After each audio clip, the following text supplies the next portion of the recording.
This flight became a life-threatening crisis in seconds. An explosion rocks Southwest Flight 1380. The vibration was so severe, I was not able to see any of the instruments. Throughout the airplane, it was just screams of terror. The cabin depressurizes. I could feel the air being sucked out of my lungs. Everything became very, very hot, then very, very cold at the same time. As the pilots fight to regain control of their airplane, You still got it! flight attendants make a horrifying discovery.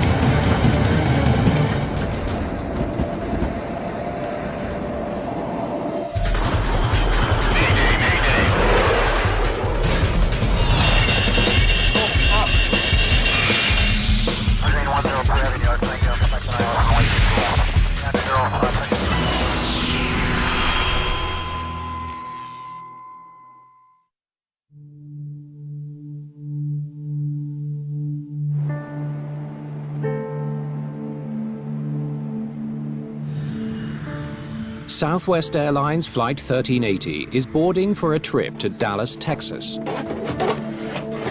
Andrew Needham is a firefighter and paramedic on his way home after a family vacation in New York City. We took a trip kind of as a year-end to the completion of my paramedic certification school. And so we decided that it would be a family getaway. Row 14, just on the right. Jennifer Reardon is returning home from a business trip to New York. 144 passengers settle in to this sold-out flight.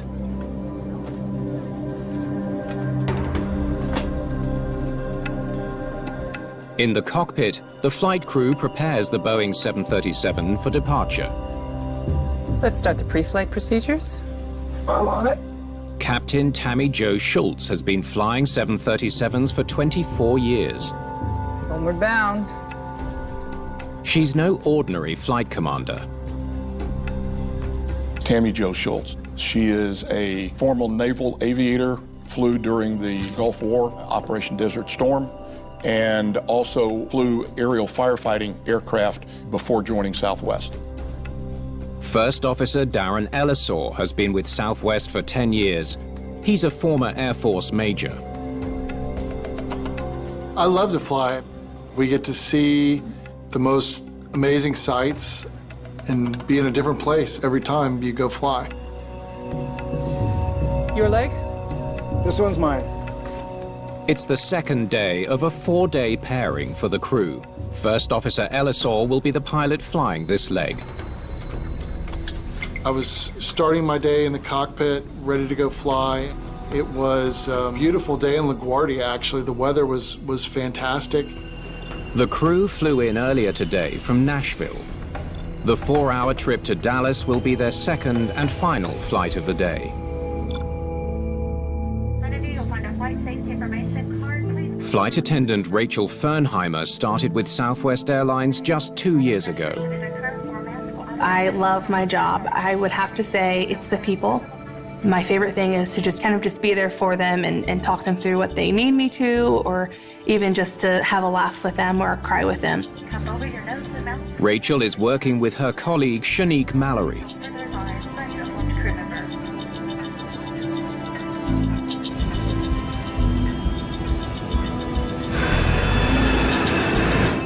At 10:42 a.m., Flight 1380 takes off on time. B1. Rotate. Two turbofan engines power the Boeing 737 into the sky. The airplane was almost to maximum weight. The gas tanks were near full capacity. And when you're in a heavy airplane, it does affect your performance. It makes the airplane less responsive. As Flight 1380 climbs to cruising altitude, controllers at LaGuardia hand the flight over to New York area controllers. Southwest 1380, contact New York Center, 133.47. Copy that, 1380.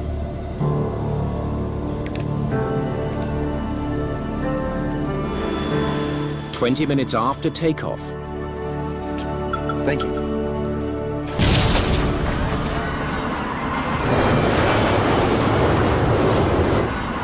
Everything changed. What the?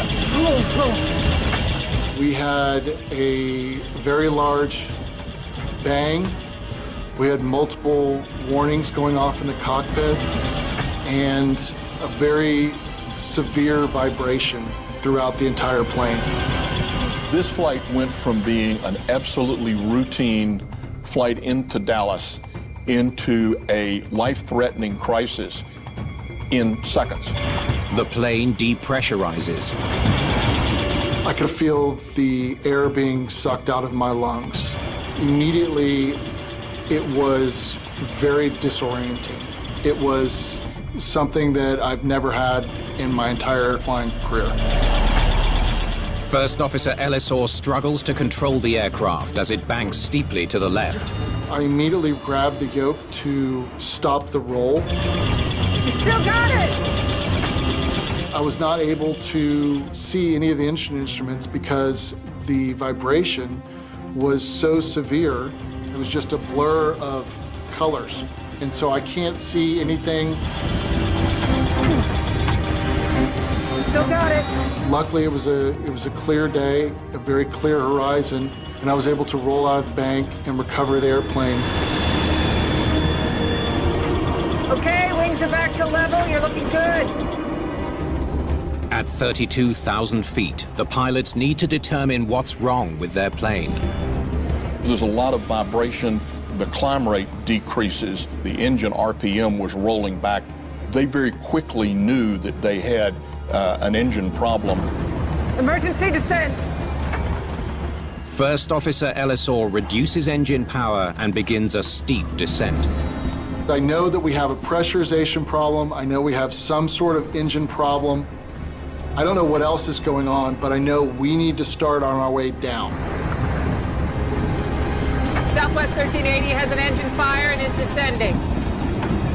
Captain Schultz updates New York Air Traffic Control. Smoke in the cockpit could indicate an engine fire. Tammy Jo thought it was smoke. I did not think it was smoke at the time. Explosive decompression causes a condensation in the air, which basically looks like a fog. All right, Southwest 1380. Okay, where would you like to go? To which airport? Give us a vector to your nearest airfield. Okay. We knew we needed to land the airplane as soon as practical. I looked on my map display and saw two airfield circles that were very close, except they were very small airports. They may not have the appropriate fire and rescue crews there. They may not have a long enough runway for us. First Officer Ellisor sees another option 70 miles away. It's an airport he knows well. I just pointed on my map to Philadelphia, and she saw it immediately. Philadelphia. Flight 1380 is now falling fast. Unsure of what's wrong with their aircraft, the pilots update the passengers. Ladies and gentlemen, this is your captain. We're going into Philadelphia. Remain seated. Thank you. Tell you what, I'm going to take it. All right. As commander of the flight, Captain Schultz takes control. Whatever she told me to do, I was going to do. She wanted to fly and wanted me to run the checklist, and I was fine with that. First Officer Ellisor begins checklists for a severe engine failure or fire. The problem engine, engine 1 on the left side, must be shut down before it can do any more damage. Auto throttle. If engaged, disengage. That checklist calls for multiple steps. Disengaged. You retard the throttle for the affected engine, and then you have a fire warning switch, which you will pull. It's too easy to have something get overlooked in an emergency. Checklists are designed to be very efficient, also ensure that the airplane remains in a safe state. Flight 1380 is 10 minutes away from Philadelphia International Airport and closing fast. Controllers in Philadelphia try to guide the flight to safety. Southwest 1380, are you coming right in or extended final? As the plane drops below 10,000 feet, the crew no longer needs oxygen masks to breathe. Extended final. The captain requests a longer approach, so she and Ellison have time to finish their checklists. We got a couple of checklists to run. I want to talk to the girls as well. We don't know what happened back there. You go talk to the girls. I've got everything here. You guys there? Hello?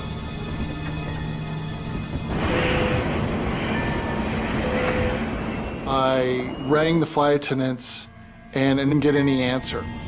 I didn't know what was going on back there. I got no reply from the back. I'm really starting to get worried, and I was so concerned that I was ready to get up to see what's going on back there. Before First Officer Ellison can investigate, there's a call from the cabin. Hello? The window is open and somebody is out the window.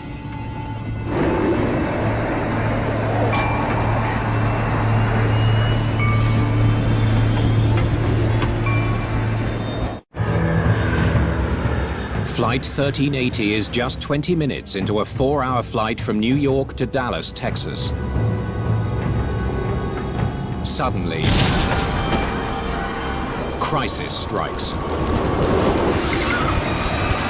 There's a very, very loud noise that is repeating over and over again, like a big, loud pounding of the aircraft.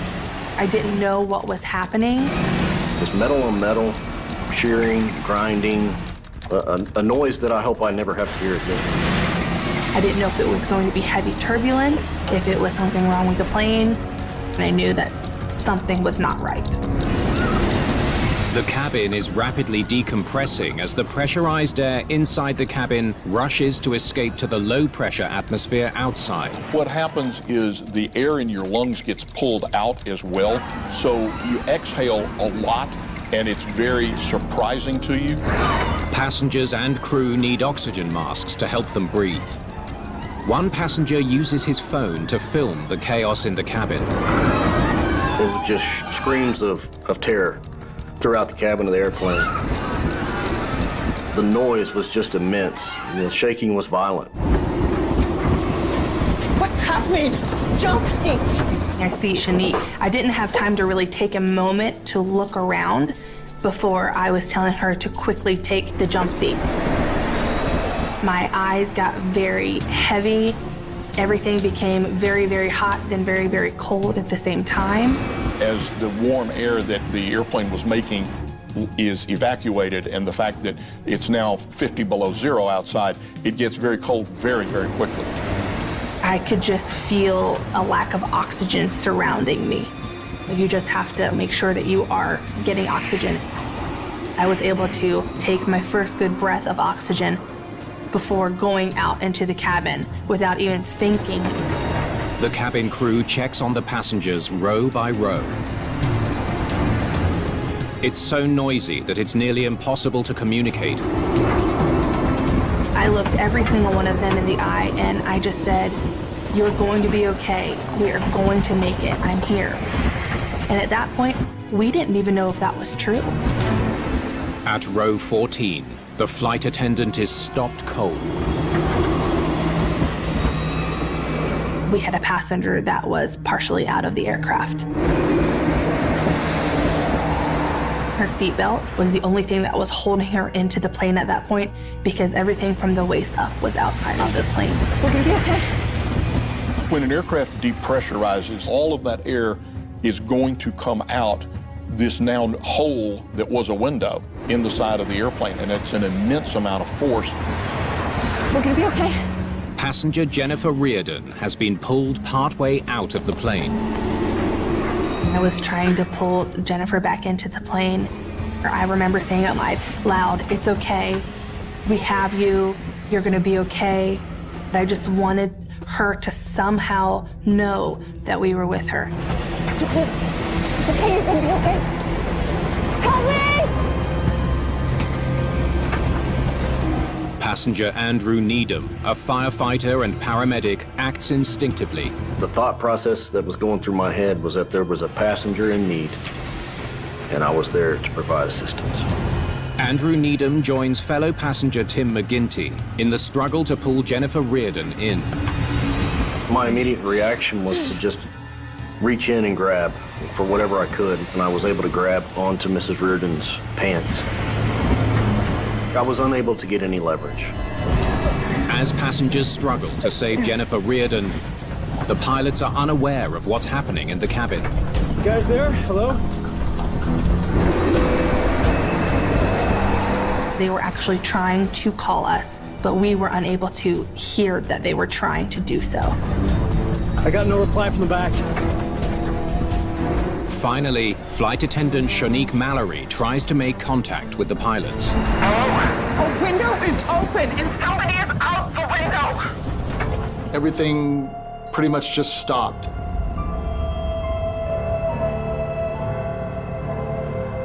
It's not something that you're prepared to hear at all.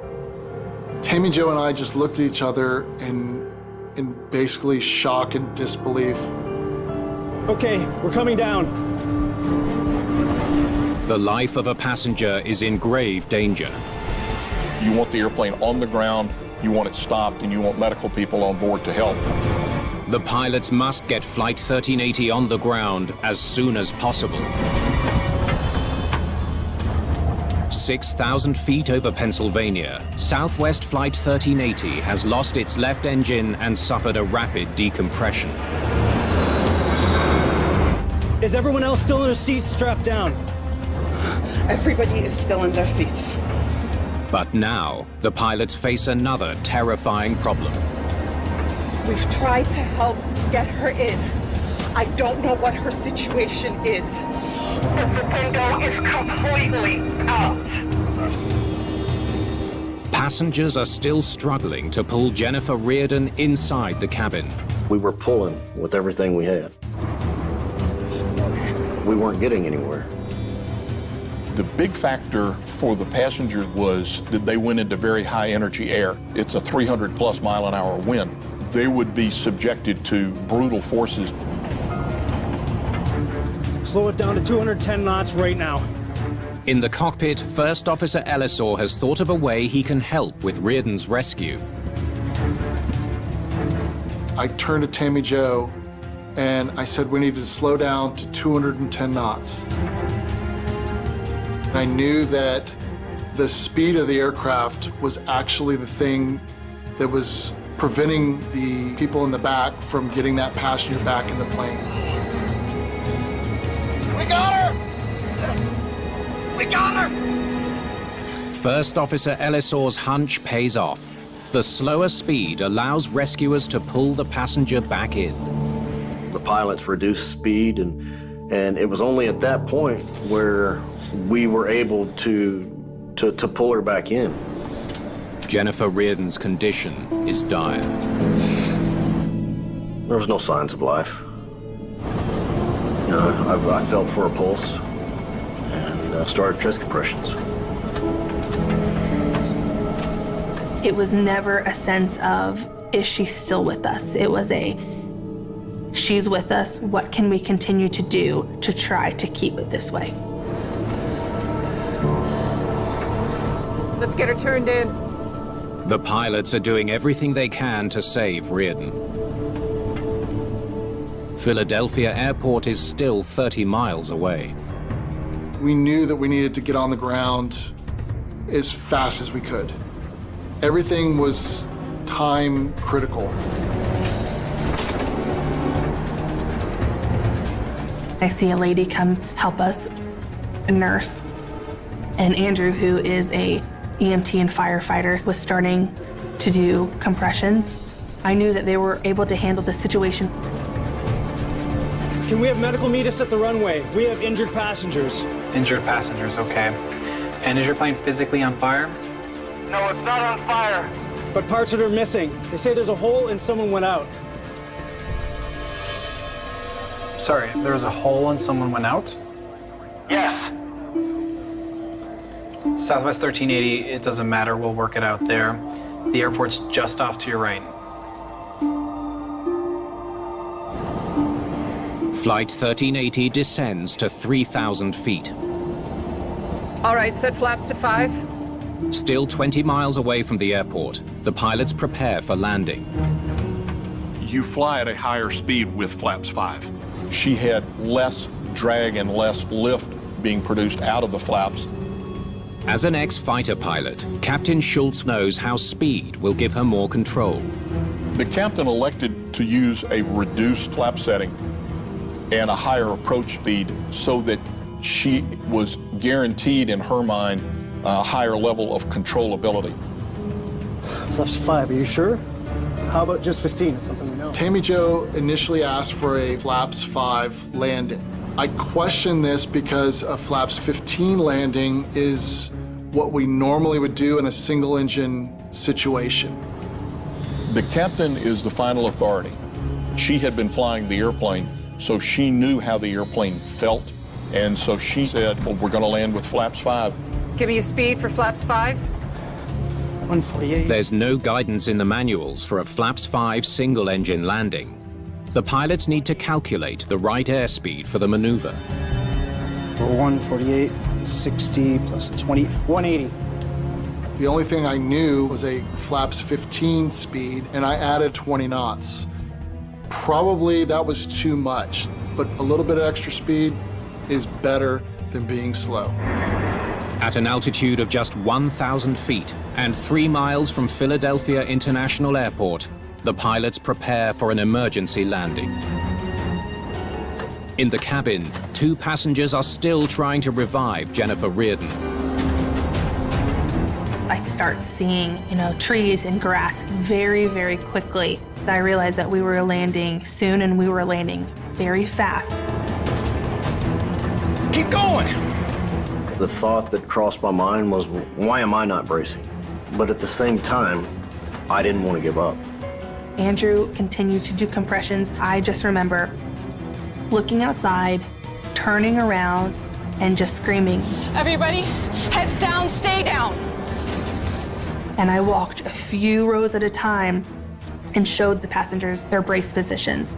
Then once I realized we were landing, much sooner than anticipated, I started very quickly running to the front of the plane to try to get in my jump seat. Southwest 1380, runway 27 left, cleared to land. 27 left, cleared to land, Southwest 1380. It's seconds before touchdown. Flight 1380 is flying towards the runway at breakneck speed. The approach speed was about 50 miles an hour faster than a traditional 737 landing because of the reduced flap setting. Speed brake. Armed with a green light. The pilots are unsure of the damage to the plane. They're making a high-speed approach with the reverse thrust from only one engine to slow them down. They might not have enough runway to stop safely. 50 feet. The fate of 144 passengers hangs in the balance. We were coming in much faster than normal. I anticipated the landing was going to be rough. Anything could happen to this plane right now. We don't know the damage. Is there going to be an explosion? Flight 1380 races towards an emergency landing at Philadelphia International Airport. 30 feet. Captain Schultz is a veteran Navy pilot. She's landed F-18 Hornets in war zones. But this is a landing unlike any other. 10. We did not want to do a go-around. We wanted to make sure we were on the ground as fast as possible so that we could get medical attention to our injured passengers. I was not able to make it to a jump seat before I could feel the wheels touching down. I braced myself with the passengers' help of holding on to me.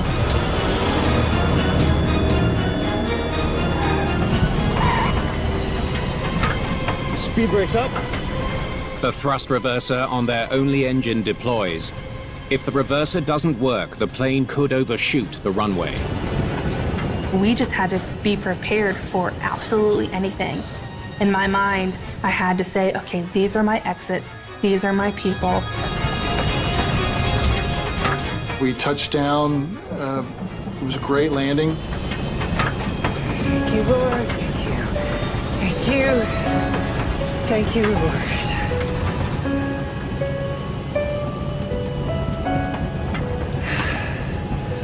Just gonna pull her around here to the fire trucks. Flight 1380 rolls to a stop. I knew in that moment that, okay, we made it. We survived. But the crisis isn't over. The critically injured passenger needs urgent medical attention. Hey, listen up, listen up. This is the flight deck. Please stay in your seats. Emergency equipment is pulling up. Please stay in your seats. I really didn't have much of a sense of relief. I was still trying to maintain communications with the flight attendants as well as the crash and fire crew. Rescuers rush onto the plane. They try to help Jennifer Reardon, but it's too late.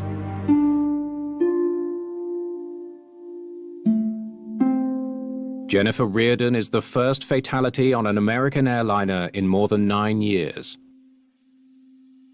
With the tragic loss of one passenger, this would have been a major event, but investigative agencies look at a major failure of this nature, with or without a fatality, as being very serious. The National Transportation Safety Board, the NTSB, dispatches a team to Philadelphia. Structures team, start on that window. Come with me. The lead investigator coordinates a team of air crash experts. Flashlight, please. They were quite surprised to see the amount of damage. I think it was very surprising to everyone. Investigators quickly determine why the window in row 14 burst. The left engine, close by, is blown to pieces. It almost looked as though there had been an explosion in the front of the engine. You don't typically see this sort of damage, and it was extensive. The investigators closely examine the destroyed engine.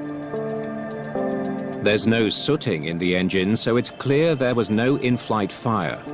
It's quickly obvious to investigators what tore the engine apart. Fan blade did this. During normal operation, a fan at the front of the engine rotates approximately 5,000 times per minute. 24 fan blades force air backwards to feed the engine's turbines. It's a crucial part of a jet engine. Fan at the front of the engine is responsible for 90% of the thrust of the engine. But one of the 24 blades of the fan on the left side broke off mid-flight. Got impact markings here. When investigators look closely at the remains of the broken fan blade, they find markings they recognize. You got beach marks here.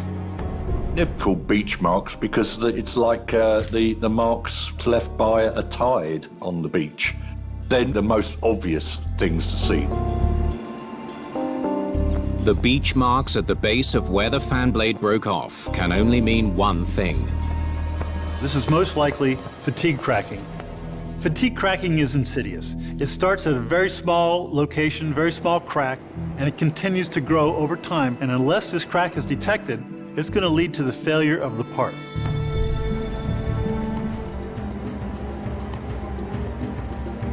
Get me the maintenance records for the left engine, as far back as you can go. A metal fatigue crack on a fan blade can grow slowly over time. Airlines are supposed to make periodic checks so that no plane flies with a weakened fan blade. Fan blades are routinely removed and inspected on all aircraft. And if they're damaged in any way, they're replaced, and they're also checked to make sure that the metal fatigue has not set in and that there's cracks. This is an ongoing process. But a fatigue crack in a single fan blade caused catastrophic damage to Flight 1380, resulting in the death of a passenger. How could that have happened? NTSB investigators wonder if engineers were doing the proper maintenance to prevent a fan blade from breaking mid-flight. Which blade is it? 13. Catching a fatigue crack at an early stage is absolutely critical, because it will only get longer and longer as the engine continues operating. Eventually, the crack will become so long that the part is no longer able to hold itself together, and that's when failure occurs. Airlines execute inspections during scheduled maintenance to look for any defects in the fan blades. Investigators study the inspection history for the fan blades in the left engine of Flight 1380. They did a full overhaul in 2012. Let me see. They learned that all the fan blades, including fan blade 13, were inspected during a major overhaul in 2012, 6 years before the incident on Southwest 1380. During the overhaul, the protective coating on each of the blades is stripped. Then a fluorescent dye is used to help identify any fatigue cracking. Fluorescent dye penetrates into the crack, and the crack is visible as a sort of thin, glowing line under ultraviolet light. Investigators review the work orders done on the fan blades during the 2012 overhaul. This checks out. Says they did a full inspection of blade 13. Fan blades on this engine were overhauled in 2012, and that means they were all removed, the coatings were stripped, they were inspected, and then everything was reapplied and they were reinserted. Investigators determined that at the time of the 2012 overhaul, all the fan blades were found to be in good condition.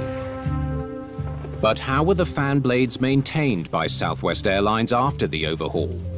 They're supposed to be lubricated and visually inspected between 1,500 and 3,000 flights. There's 7 more routine checks here. They're all comprehensive, all done on time. This was the appropriate and approved maintenance process that all technicians used at that time. If fan blade 13 was checked routinely for 6 years and passed all its inspections, investigators wonder when the crack began. So what do you got? Have a look. A microscopic examination of the fracture surface might tell them more about when the metal fatigue started. I see. The crack was growing. A fatigue crack is a brittle fracture mechanism.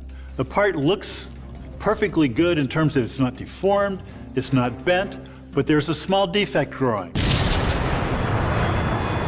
During the life of these fan blades, they're subjected to stress. The engine is started up, the stress is increased to full power, the fan blade is being pulled apart as it tries to go centrifugally outward. This puts a lot of stress on the root. The engine is shut down, the stresses go away. This is one cycle of loading, and it's equatable to one flight cycle. How long was the crack growing? Can you tell? Yeah, let's take this up a notch. Here, look.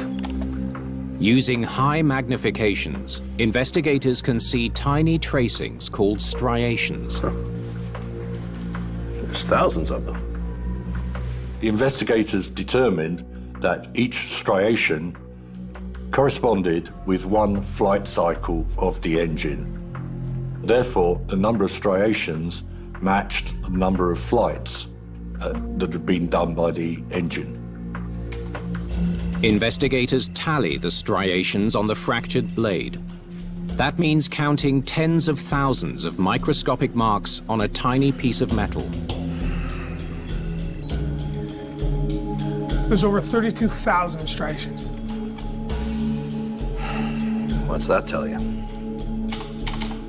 By counting the striations on the base of fan blade number 13, investigators are able to date the beginnings of the crack. This crack could have started more than 6 years ago. It's an important development. The fatigue crack on fan blade 13 likely began before the engine overhaul in 2012 when the blades were under close inspection. The investigators concluded that the crack was present but had been missed at its last overhaul and during the subsequent visual inspections. The pressure on investigators mounts. There are more than 4,000 Boeing 737s in service, using the same type of fan blades.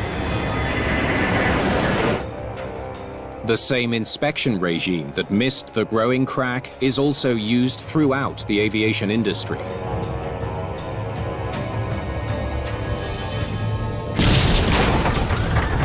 The catastrophe that struck Flight 1380 could happen again.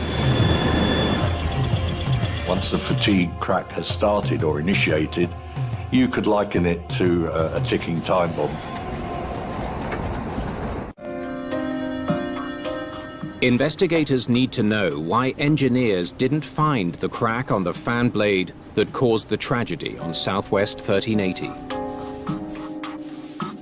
The last major inspection that was done was with a dye-penetrant check that was the approved and appropriate test at that time. The NTSB discovers that industry regulators were slow to adopt new, more powerful technologies. It's unfortunate that technologies existed at that time, but they weren't used, and it's arguable whether, had they been used, the crack would definitely have been picked up before failure. Ultrasonic probes allow inspectors to detect growing fatigue cracks far more effectively.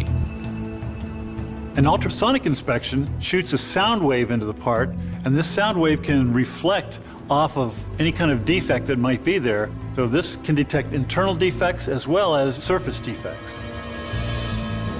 If a fatigue crack in fan blade 13 had been detected by inspectors using this new technology, the catastrophe on Flight 1380 could have been prevented. Whether another inspection would have found the crack, it's possible, but this wasn't approved at the time and wasn't applied. But the missed crack doesn't explain why the shattered fan blade caused so much damage to the engine. To have a fan blade fail is not an impossible condition. It doesn't happen very often, but it does happen, and typically what will occur is the engine contains it and the airplane lands normally. The accident on Flight 1380 reveals a weakness in the Boeing 737's turbofan engines. When the fan blade departed, it damaged the cowl latches. There are 3 latches on the underside of the cowlings that secure it to the engine. The latches are what maintenance needs access to work on the engine, so these cowlings will actually open up. Investigators determined that when the 11-pound fan blade broke off, it was propelled downward, striking the underside of the latches, one of the most vulnerable places of the engine. The impact opened the cowl enough for the incoming air to rip the housing from the engine, sending shrapnel everywhere. One of the questions was, why didn't we see this sort of failure during certification testing? This engine was certified in 1997. The computer modeling available in those days never predicted that this sort of failure could happen. Investigators now understand what happened on Southwest Flight 1380. Row 14, just on the right. A small fracture in fan blade 13 had been slowly growing for more than 6 years. When Flight 1380 reaches cruising altitude, the fan blade finally breaks. It strikes a weak spot in the casing and starts a chain reaction that tears the engine apart, sending a piece of the engine cowl into the window at row 14. It causes a rapid decompression in the cabin.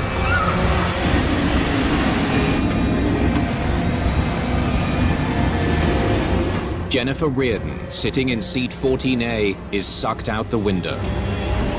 It's okay. You're gonna be okay. When I first saw our passenger out the window, it was a shock. It's not anything that I ever in a million years thought I would see. Help me! I said, to myself, it's time to go to work. And so I positioned myself accordingly, and I had another passenger in row 15 who was assisting me. And the two of us were pulling with everything we had. 50 feet. Years of training and experience help Captain Tammy Jo Schultz and First Officer Darren Ellisor get their badly damaged plane safely on the ground. This entire flight crew performed extremely well.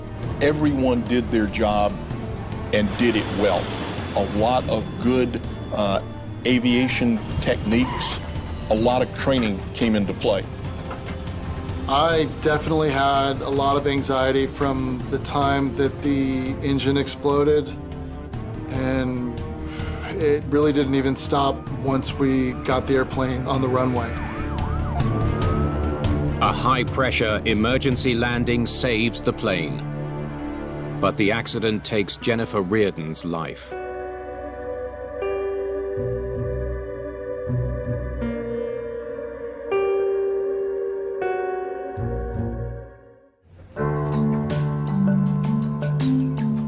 The NTSB's report recommends that Boeing redesign engine cases so a detached fan blade can't cause a catastrophic accident. The aviation industry expands the use of ultrasonic testing. With the implementation of this new technology, similar incidents are averted.